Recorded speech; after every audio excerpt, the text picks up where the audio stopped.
you. Can everybody hear me? Yes? I feel like you're way over there. I think this is taking COVID a little too far, isn't it? But I think we've got the 2 square metre rule happening in here, I'm not sure. Not sure about the 1.5 physical distancing, but it is important because it's not when, it's if, it's not if, it's when we have our second wave.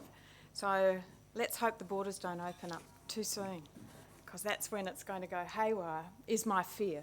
So thank you very much for once again inviting me to speak with you today, to talk about my passion. It's not everybody else's passion. It's not a terribly sexy topic, but we'll try and make the most of it. So the title of my presentation is to reprocess or not to reprocess. That is the question. So I'm just going to take you on a little bit of a journey in terms of some background information and I suppose where we're at the moment with reprocessing, and then considering the options of disposable single use. May not be suitable for all practices, and I'm not promoting either. I'm just, I suppose, putting some information out there for consideration in terms of what options are available for you. So there are some fundamental principles around infection prevention and control, and I suppose the most basic of those is standard precautions. And this really represents the minimum infection prevention and control strategies that we need to put into place, regardless of whether the individual that we're providing a service to has an infection or not, and also regardless of the setting. So there are no differences in terms of setting. So if you're in a hospital setting, or you're in a day surgery setting, or you're working in a remote clinic or a remote service or an office-based practice, wherever you are, this international fundamental principle applies. And as you're aware, standard precautions are made up of a number of practices. So hand hygiene, personal protective equipment, our respiratory hygiene, which has very much come to the fore with the COVID pandemic at present.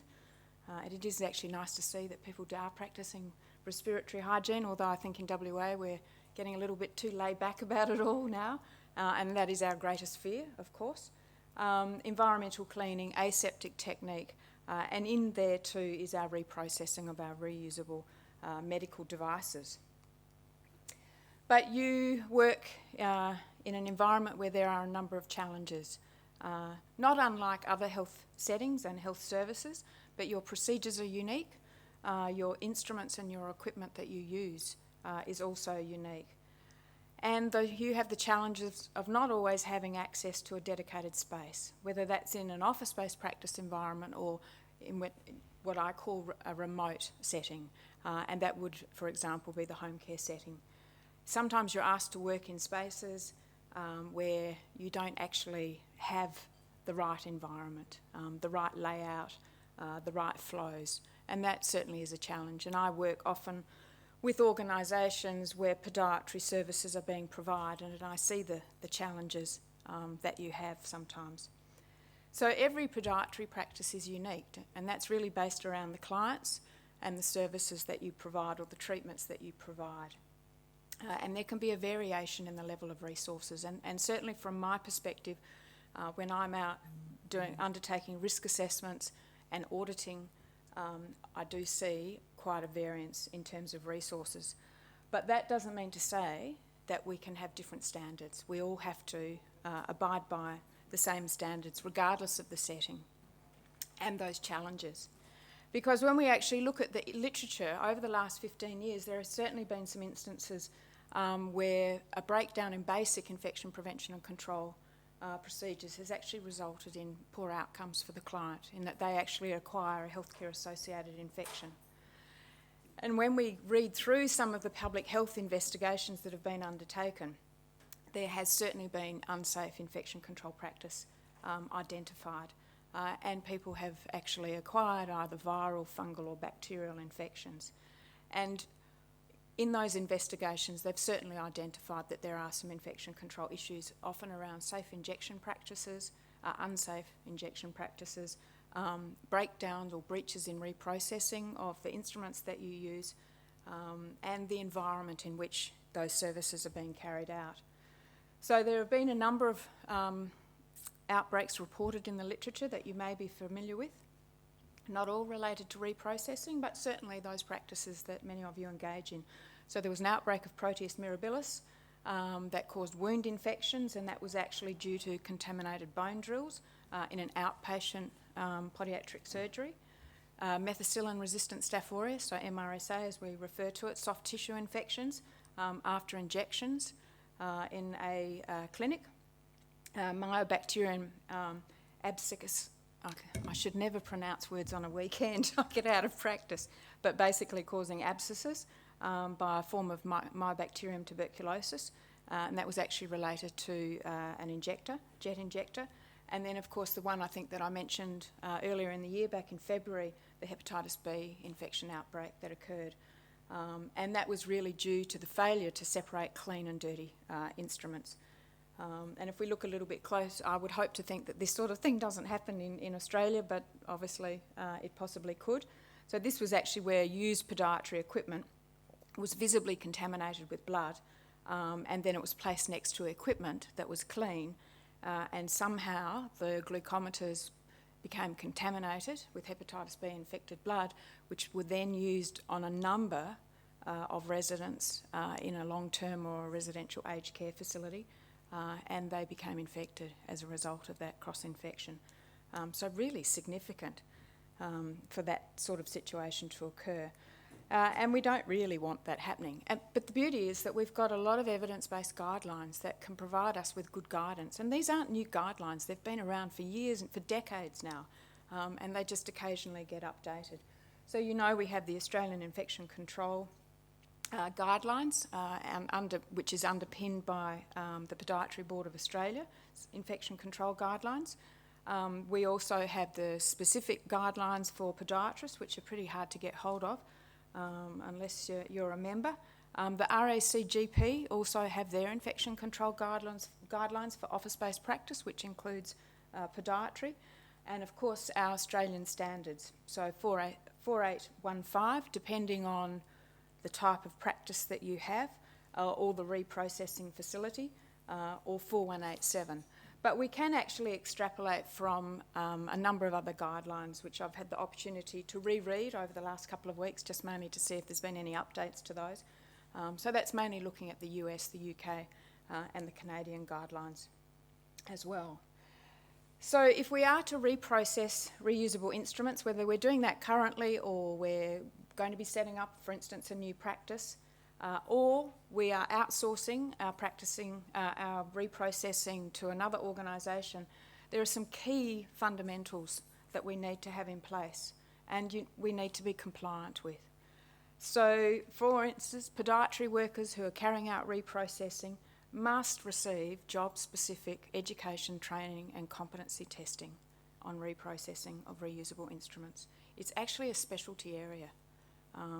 And people go to TAFE and they do a course, and they do a 12-month course in order to be competent to reprocess instruments. That doesn't happen in office-based practice, and yet increasingly we're seeing that that's where the breaches are occurring.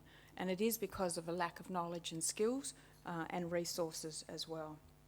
We have to ensure that the reprocessing equipment, the reusable medical devices that you use, so your instruments and equipment, and any accessories related to that are actually listed on the ARTG, so the Australian Register of Therapeutic Goods. So you should have the certificates for each of those items, your steriliser, your ultrasonic, your washer disinfector, every reusable medical device and any accessory. And that accessory might even be the detergent that you use to clean your instruments. You must have the ARTG certificate, otherwise you don't use it. And it's the first thing that when you're looking for new products you request from the suppliers or the manufacturer. Prior to actually purchasing any sort of reusable podiatry instruments, you must make sure that the manufacturer has actually provided you with the instructions for use. Absolutely critical under the standard. And that you follow that. You don't go off and say, oh, well, instead of actually using a TGA-approved detergent to clean my instruments, I'll just use dishwashing liquid. Not acceptable, because you will leave residue on that item and that will impact on the sterilisation process. All RMDs must be reprocessed, as I said, in accordance with the manufacturer's instructions.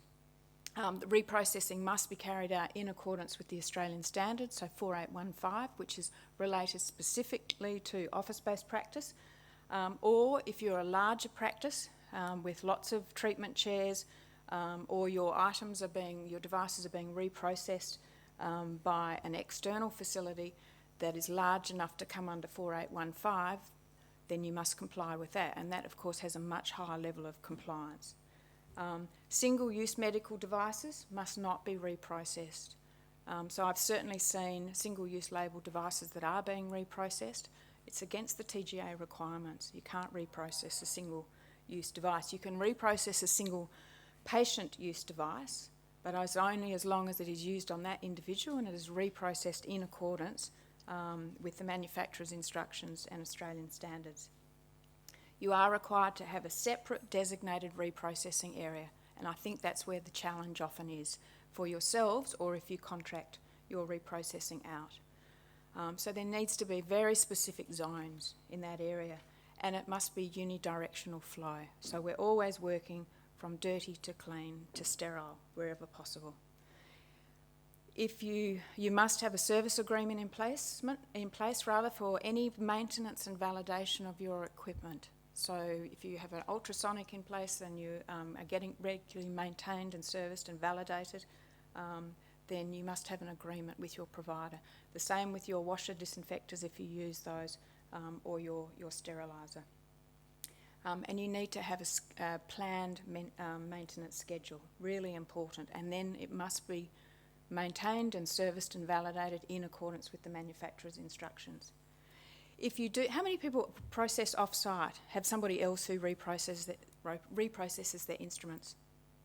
So just one person, that's all? Gosh, do you have a service agreement in place? I don't want to put you on the spot, but I'm just asking the question. Yeah, so, oh, okay, so it's, yeah.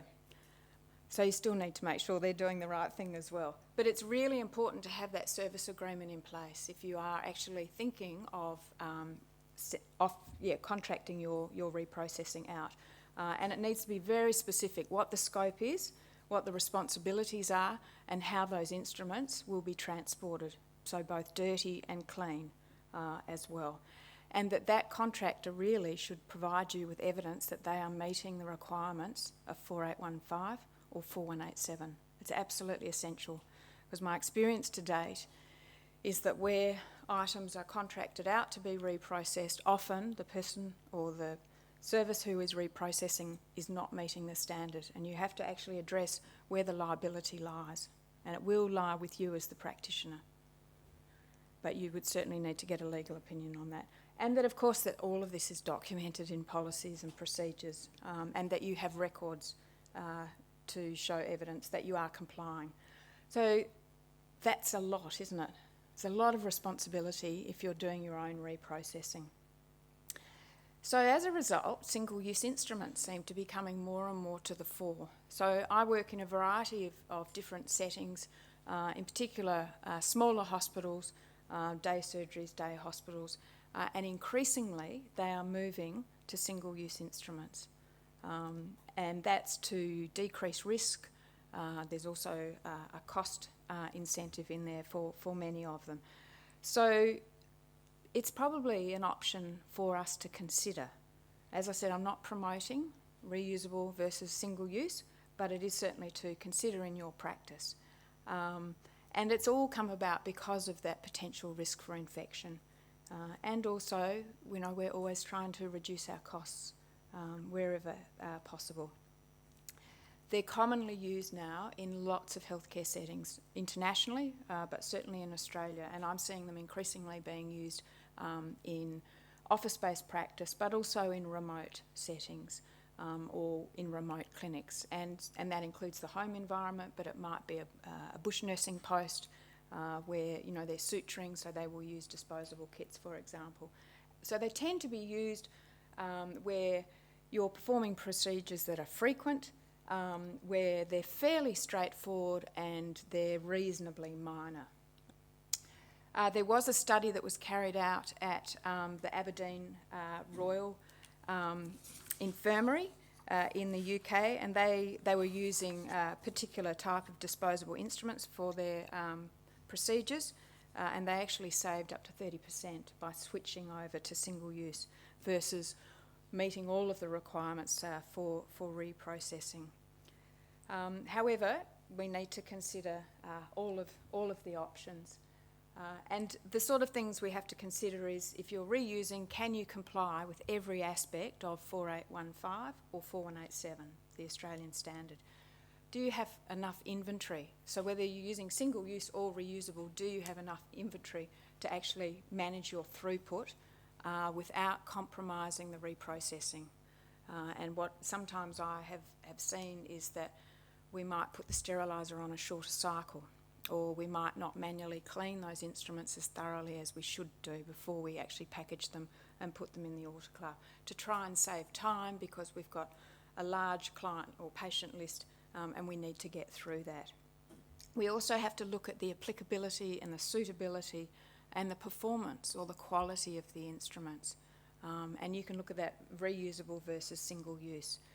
And the type of clients and the procedures that you're actually carrying out, and the environment, the practice setting in which you are carrying those out. What is the reliability or the integrity of that instrument? Because we know over time reusable instruments deteriorate very, very quickly, and they need to be serviced. You know, they need to be sharpened regularly, they need to be checked regularly. And you know, we often too find that we leave a lot of the residue behind on that instrument. And then when it goes through the sterilisation process, the steam is unable to penetrate through that residue. So that might be the residue from the chemicals that you were using to actually clean, particularly if you were using a chemical detergent that was actually not approved for use. So we need to look at how reliable, what is the integrity of that item. We also need to consider the environmental impact moving to single use, because all of a sudden you're actually producing a whole lot of waste, aren't you? And for a lot of us that goes against our footprint. But it is an ethical consideration to think of what is the unforeseen impact actually on the environment. But in that we can actually consider that for a lot of the hospitals, for instance, and the day surgeries are now actually their used instruments go to recycling. And you can actually offset the cost in terms of what it's actually your overall cost for, say, a single set of disposable instruments in particular. We also need to consider the liability. You know, what is the risk of infection? What is the, I suppose, in terms of your credibility as a practitioner, if your patients are actually acquiring infection because there's breach in the reprocessing. Sometimes that's difficult to determine because we don't often have robust surveillance systems in place to actually determine, did that person get an infection from my practice or the processes that I was actually carrying out. But as I said a bit earlier, a lot of it actually comes down to what is the cost. And so I thought we might just have a look at the cost versus the risk ledger rather. And these are the things that we always consider. And I'll just go through a couple of very brief case studies in a little while, because sometimes I don't think we really cost things. So if we look at single-use instruments and we go, well, that set's actually going to cost me $15, it seems like a lot of money. And we go, well, I'm actually going to have 20 patients today. That's an awful lot of money. It's that upfront cost. But if we actually break down what it costs to reprocess an item, it is very expensive. So with our reusable instruments, we have to think about what is the capital cost of our premises. To actually set up a premise and a reprocessing area that is compliant with the standard is a costly exercise to do, particularly if you're new. And we need to consider not only the premise, but all of the items that we need to decontaminate and then to sterilise that item. We have to think about the training, because everybody needs to be trained correctly to reprocess instruments. We need to factor in the cost of the labour, the time that it takes to take that instrument from chairside right through to storing it as a sterile item. The equipment, you know, benchtop sterilisers are not cheap. Washer disinfectors aren't cheap. ultrasonics aren't cheap. And then all of the consumables to ensure that that item is reprocessed correctly. The traceability system that you need to put into place, particularly if your instruments are classified as critical. Ideally, we should be tracing semi-critical devices as well, but it's not such a requirement in office-based practice. I think it will be when the standard is reviewed. The testing, the performance testing that you need to do on a daily basis for your ultrasonic, for your steriliser, for your washer disinfector if you have one of those in place. The maintenance and the servicing of that equipment and the validation process, because a validation done correctly is quite a few $100s. And then if your items have to be repaired or your devices need to be serviced, so if they need to go through a sharpening, once a year, for instance. And any sort of rework, so if there's a failure and we have with the sterilisation process and we have to go back and re-sterilise those items, there's a cost obviously to that. There's also the management and the administration, which many of us probably absorb into our practice already, but it is a cost certainly to consider in terms of ordering products, consumables that you need, accessories to support. We've talked about the repair, maintenance and the replacement of reusable medical devices. They're not cheap podiatry instruments by any means. And the productivity. Are there any delays? We don't have enough inventory. There's a breakdown with the machine, so things get put on hold and that takes time. The increased infections, there is a cost to that, and it's quite a considerable cost, and not only in a monetary form but also in your own reputational damage. And what is the cost to become compliant? So probably this year, I've put a number of podiatry practices on critical risk because they are not able to meet compliance with all aspects of the standard. And that's what I have to, in my professional capability, measure people against what the standard is. Even though the standard is quite out of date, that's what I measure you against. And the cost then to actually come up to compliance is quite considerable. So they're the sorts of things that we need to think about if we're going to reuse or continue to reuse in our practice. In terms of single use, it's probably a little easier to cost it because we can go, well, a single set of instruments will cost me this amount of money. But there are obviously other costs associated with that. Again, there's the upfront cost of actually making sure you've got enough inventory to get you through that list or that week. There is the administration cost, so the ordering of those items. But again, some of those things we tend to actually just incorporate into our normal day-to-day practice. The transportation and storage. So we have to look at how we're going to transport these items, particularly if you're working remotely. So if you're going into the home care environment to deliver services, how are we going to safely transport those instruments, and what are we going to transport them in, and how and where will we do that, and where will we store? So if we're carrying instruments, using disposable instruments, then there's a cost obviously to transporting the clean or the sterile, and there's a cost for transporting the dirty, because there's going to have to be separate transport carts or containers to be able to do that. And there's some vehicle requirements as well. Where do you store it? How can you secure it? If you've got disposable instruments, then they have to go into sharps containers. How do you secure a sharps container? It must be secured within and an outer container that must be colour-coded and labelled correctly. So there are costs around that. And then, of course, the disposal costs.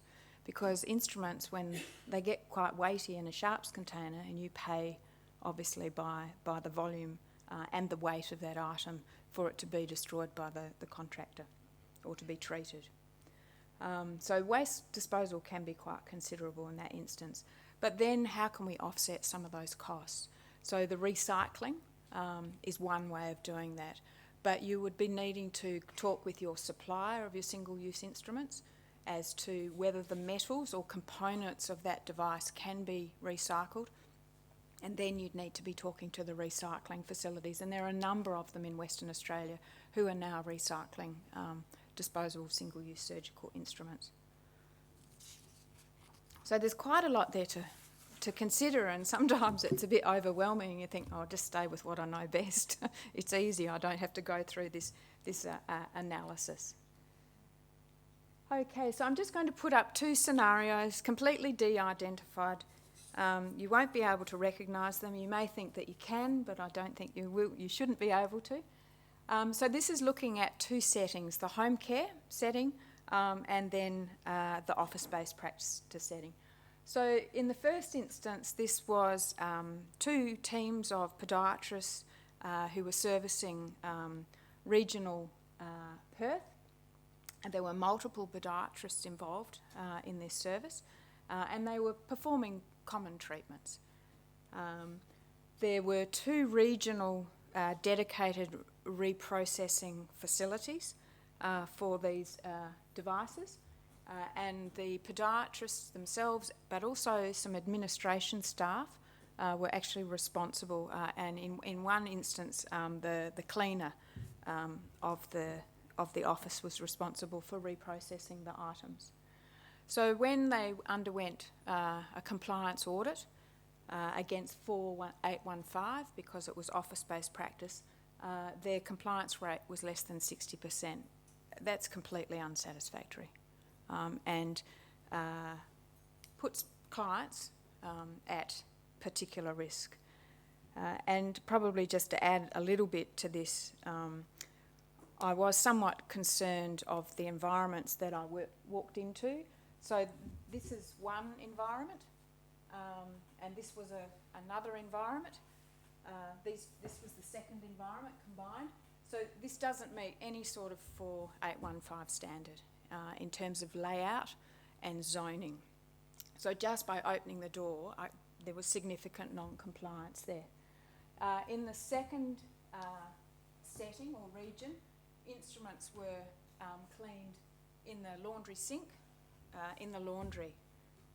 And I actually observed the cleaner who was responsible for reprocessing those instruments actually having to get their head in underneath the dryer to be able to manually clean those instruments. So from a safety and health perspective, there were certainly issues there. But they did have two rooms. So one was manually cleaned here, and then the rest of the reprocessing was done in a separate room, which was quite reasonably compliant. Because there was some transporting of instruments, of course we have to look at the vehicle. So there has to be safe storage and compliant storage. And I know those photos are quite difficult to see, but there's a number of breaches actually occurring there in terms of storage of sharps containers, clean and dirty together, gloves decanted, a whole load of loose instruments that aren't packaged. So quite a lot of concern there. And in addition to that, I reviewed the validation report by the service technician for both the ultrasonic, of which there was none, and the sterilisers. And immediately I knew that the report that was being provided by the service technician did not appear to meet the requirements of 4815. So I got an expert opinion because, technician work, that's how you service and validate a steriliser is not my area of expertise, so I bring in other people. And they looked at the report and they said it's non-compliant, so we ordered a proper service and validation of the autoclave. And what was quite scary was that in the middle of undertaking the validation, the vacuum pump failed. But the machine kept going and passed their cycle. So there was a clear breach where the machine was not working correctly. Now, fortunately, we had to go through the process of advising the TGA, and they had to update the electronic software within the machine. But until we'd done that, with the technician and doing a proper servicing and validation, we didn't know that that was a fault of that particular steriliser. So that was a real concern, because that actually meant that those items that were coming out of those machines for a very long time had not met the full requirements. And we had to seek further advice from the Department of Health in relation to that, because it could have resulted in a look-back investigation. So there's some significant outcomes there for for patients.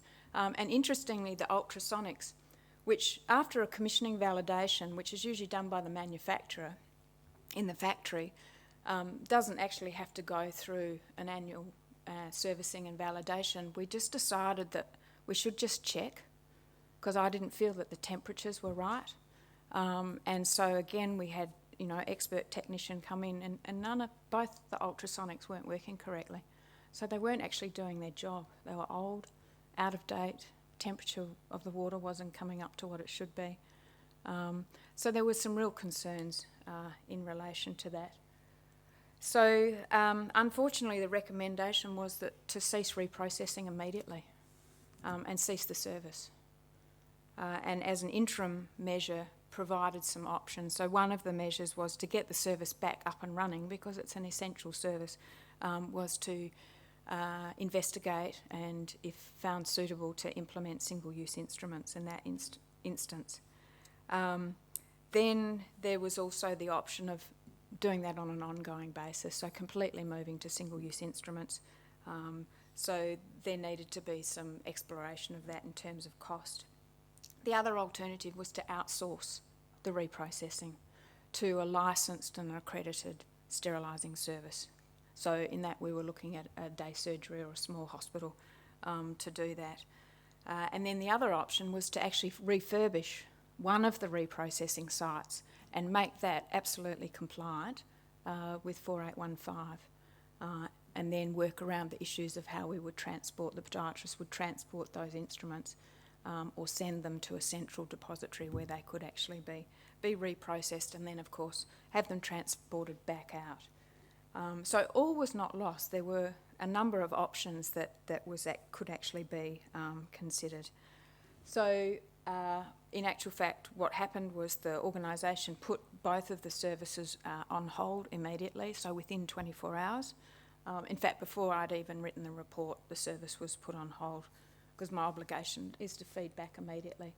And then they investigated reusable versus, so it gave them time, put the service on hold, explain everything to the clients, and then actually looking at what are the cost implications. Do we continue to reprocess? What is the best option for the service? And so that was about looking at applicability, suitability, the performance, and the reliance of moving to single use, for example, and what was the cost in relation to that. And so this organisation, once they did the cost analysis, and that takes a couple of weeks to do that, actually decided that they would source and implement disposable single-use instruments. It was just a much better way to go for a home care-based service in that instant. But it meant a whole complete change of policies and procedures. It meant making sure that they were transporting correctly, so it was different containers, etc. And the outcome was that they were able to reinstitute the services. So, good news story, and it meant that everyone was safe. The staff were safe and the clients were safe as well. Scenario 2 was an office-based practice setting. So this was one of 2 practices that were servicing the Metro aged care setting. There were 2 part-time podiatry workers working out of both of those centres. Again, they were performing common podiatry treatments. The reprocessing area that I reviewed was just in one area, one region, and it consisted of a combined office and reprocessing area. So where the podiatrists did all of their paperwork and wrote their notes, etc., was probably this far from where the reprocessing was conducted. So once again, completely unsuitable in terms of compliance with 4815 or 4187. And the podiatrists in those settings were responsible for the reprocessing. And unfortunately, the compliance audit result was less than 50%, so completely unsatisfactory once again. So immediately the response was to stop the service and to do some further investigating in terms of the options. So the options that were provided were very similar to the first scenario. And there were some additional requirements as well. And There were a number of infection control breaches too. So the other additional options were in relation to infection control education and training for the podiatrists.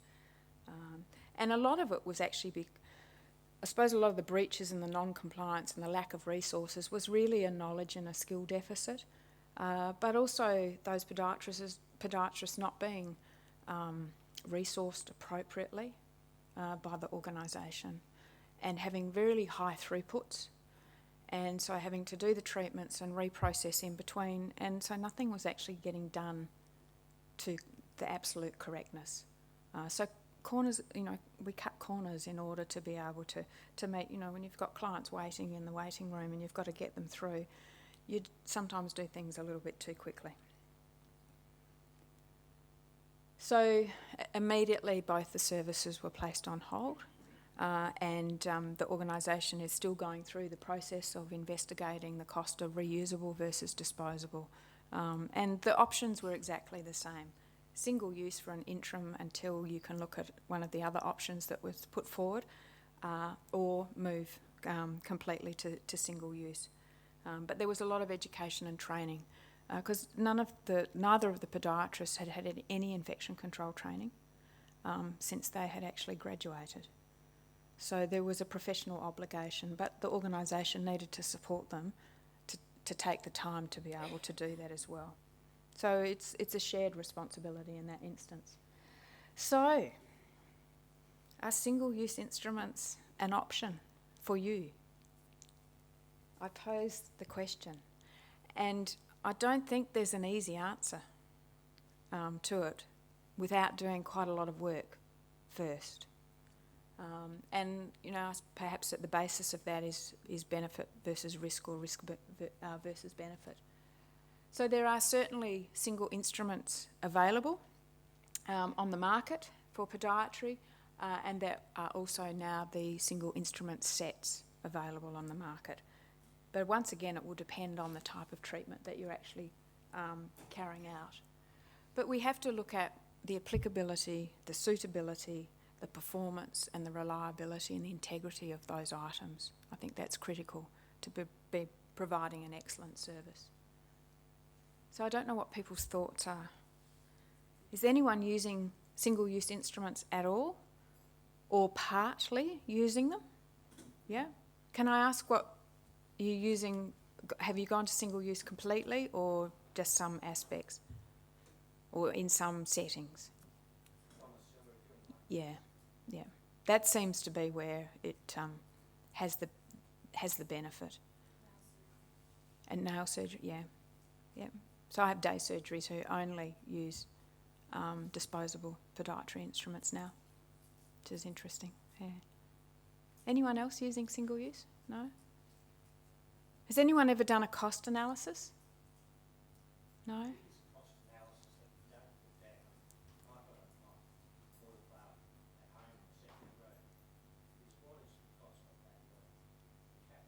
Yeah.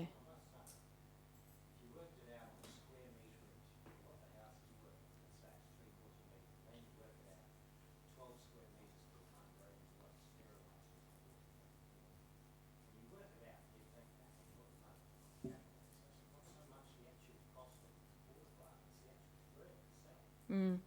Mm. Mm.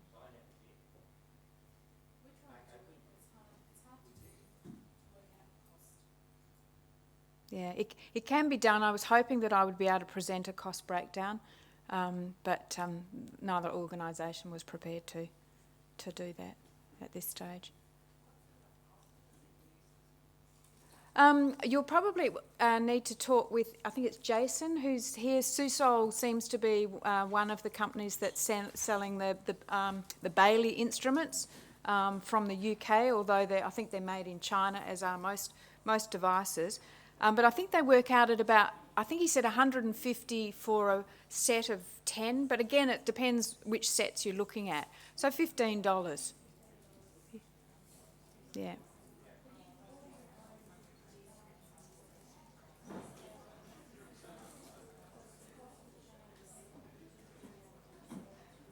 So everything is also affected by volume too.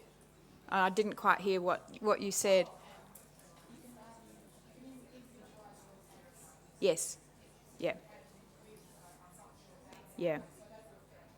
Absolutely. Yeah. So we were just saying that you can individualise your packs to meet your needs as well.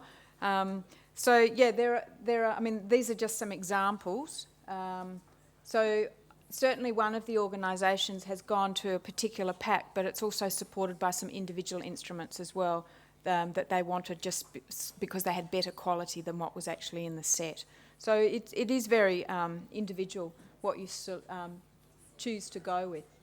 So I think there's a number of things to be looking at because it is challenging. I think there's enough information there from the public. I know you're all having a chat about it, but perhaps if we can just come back as a group and then we can have some open discussion.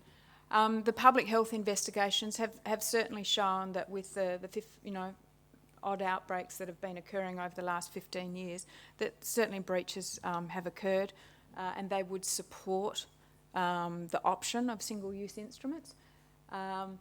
We do have to apply the standards, whether it's 4815 or 4187. It is absolutely imperative on you as a profession and as individuals to meet those requirements, even though I appreciate that there is a significant cost in doing so. Office-based practice is not excluded, and podiatry is not excluded from meeting those standards. So disposable single-use instruments may well be cost-effective for your practice, and it may well be a safer option, either across your practice or certain parts of your practice, for example, those home visits that you're actually doing. So the decision is really yours. I don't believe you can make it as a profession. You have to make it based on your circumstances and doing the cost analysis. But I think there's some merit for both options. But it really will be your personal practice circumstances that will dictate what option or options you may choose. Not easy.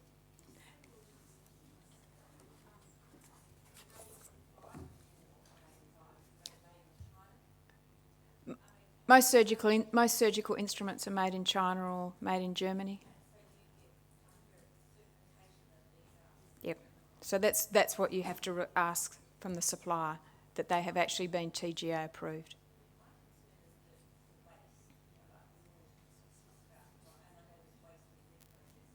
Yep.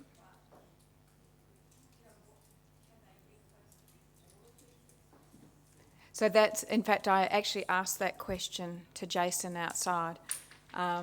They're not going to provide comment on whether the instruments can be recycled.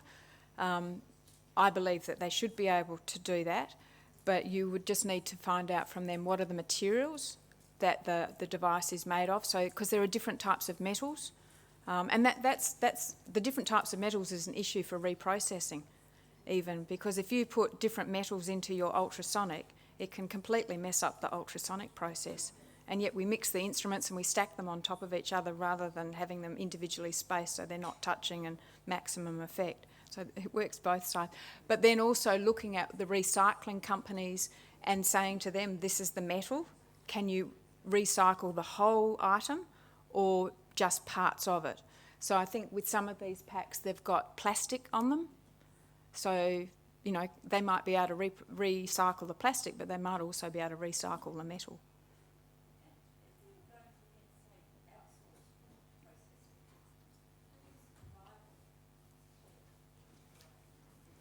Yep, it would lie with the podiatrist, and that's why you must have a service agreement.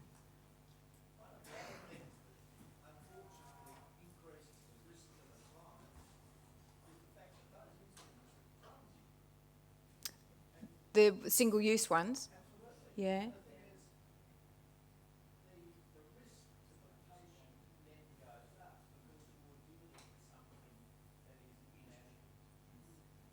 So that's one of the considerations that you have to look at is the performance.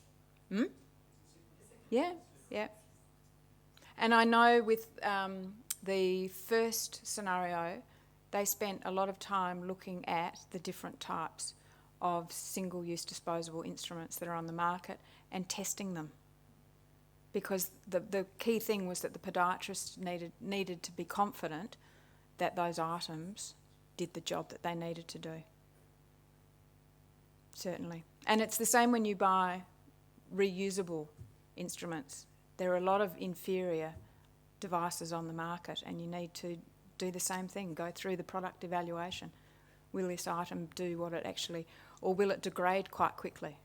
And I've seen some terrible close-up pictures of degraded podiatry instruments because they've not been serviced, they've not been reprocessed correctly, or they've been made of cheaper metal and they've deteriorated very quickly.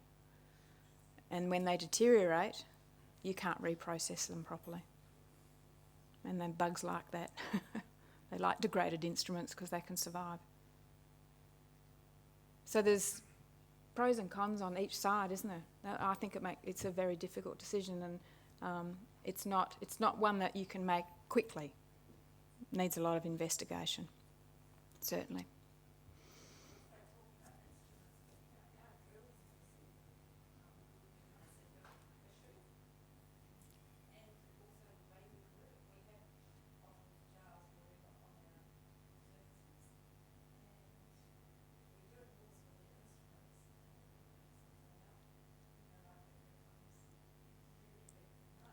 Yeah, well, the reprocessing, is just one part of the treatment, isn't there? Because, I mean, I could present on other aspects of infection control that sometimes we don't do so well either.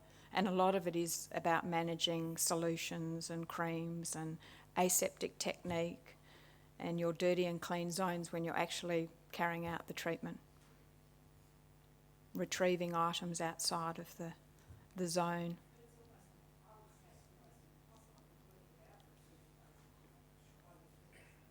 Sorry, I missed the... It's almost impossible to work without retrieving something from the colony that you would use again. Yeah. You can do it because the dentists do it very well. The dentists and the DAs do it extremely well because they're often retrieving from outside of their zones. Keep coming back, yes.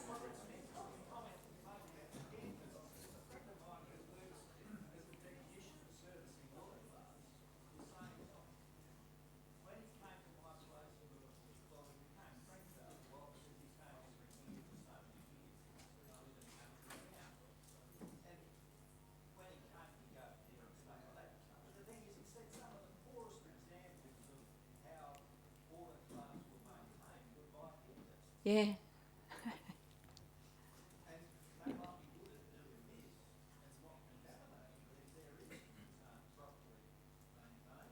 Yep. Yeah.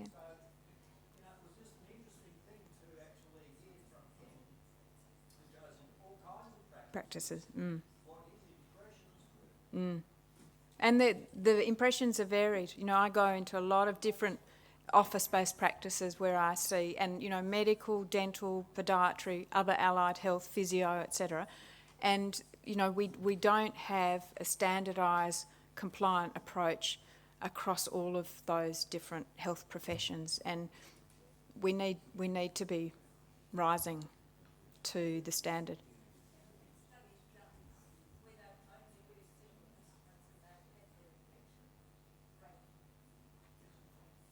I haven't seen any to date, but I think it might be just a little bit too early for that to occur. But it's certainly a good research project. If anyone wants to engage with that, I'd support you. Yes.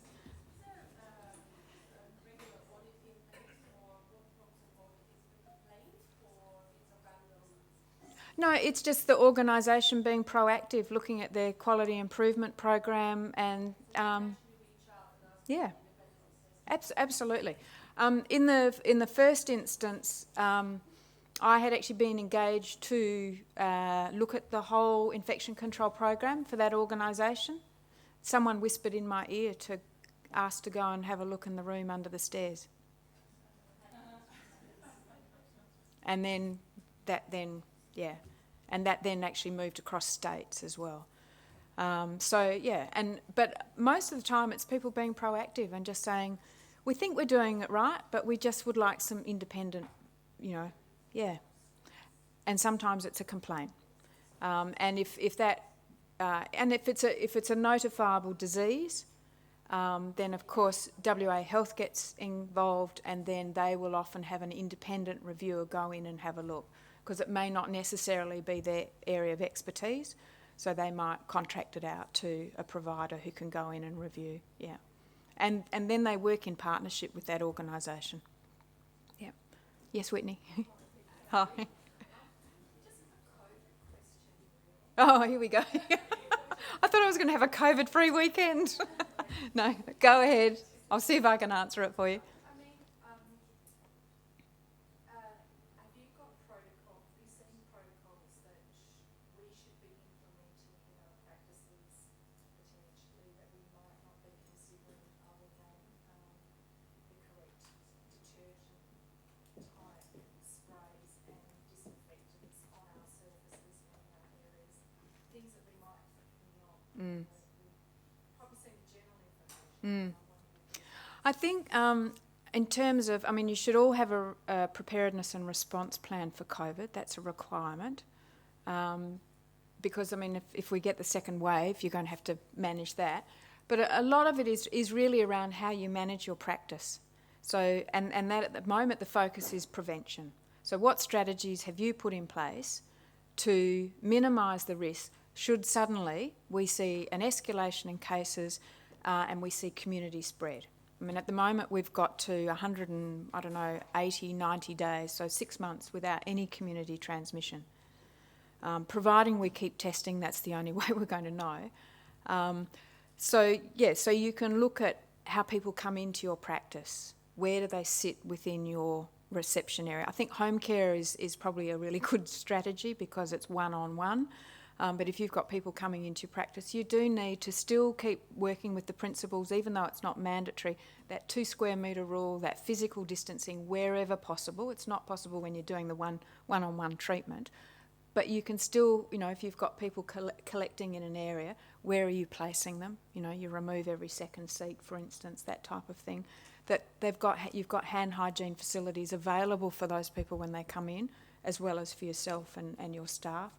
That you focus on the respiratory hygiene, that you increase your cleaning and disinfection. This is an easy organism to actually kill, even though it persists on surfaces.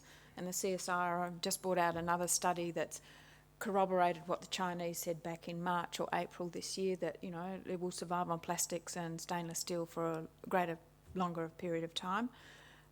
So you just focus.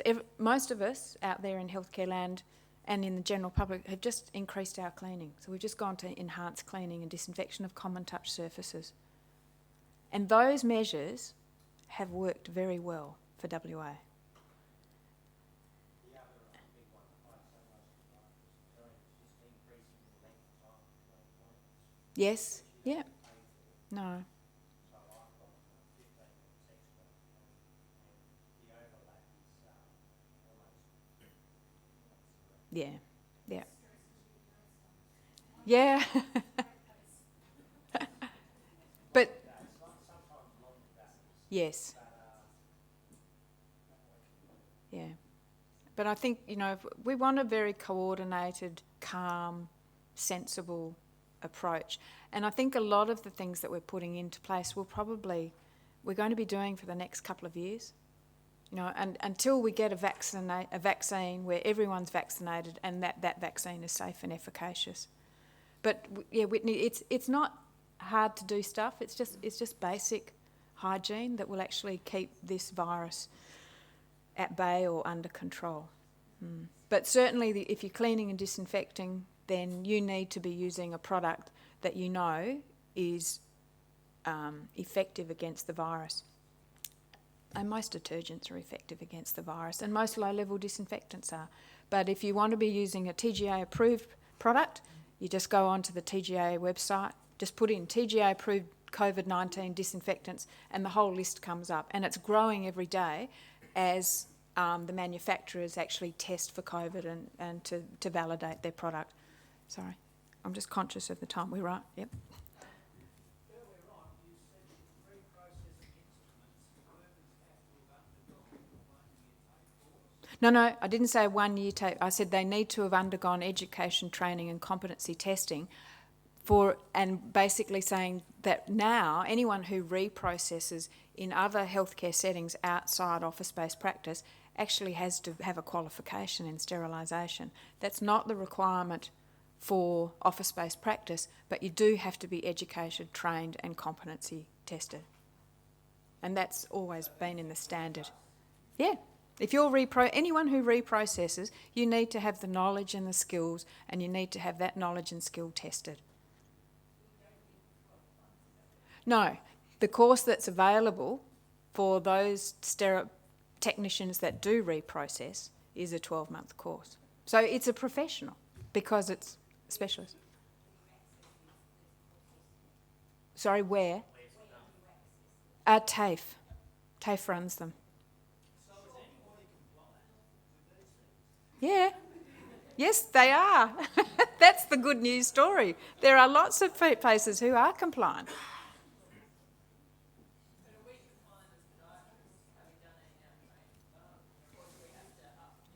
I think what you have to do is, you've done it in your initial training, lots of things have changed since then, so what you need to do is just part of your professional development while you're here today is to get those updates. And more now there are courses coming online that short courses that you can do, because the industry is responding to the fact that there is a bit of a dearth, yeah. Do you provide any training in that respect? Mm-hmm. So you would put on a course for Yep. us?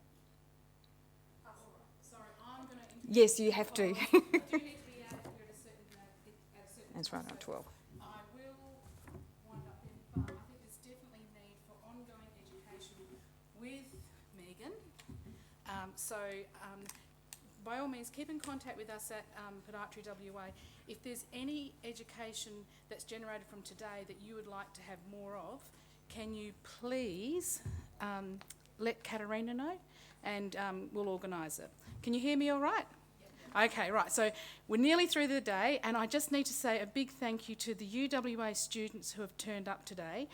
You guys probably don't realise, but these guys have got a whole lot of assignments and stuff due, I think, tomorrow, and hopefully they're up to date. But they were under the pump to turn up today, and I'm really pleased that they're supporting us and that they've turned up. So give them a bit of a clap. Thanks, guys. And Megan, thank you so much for your information. You've been such a support to our organisation and keeping us up to date. And I won't go on about the freaking us out and stressing us out. Thank you, and it's lovely to see you all again.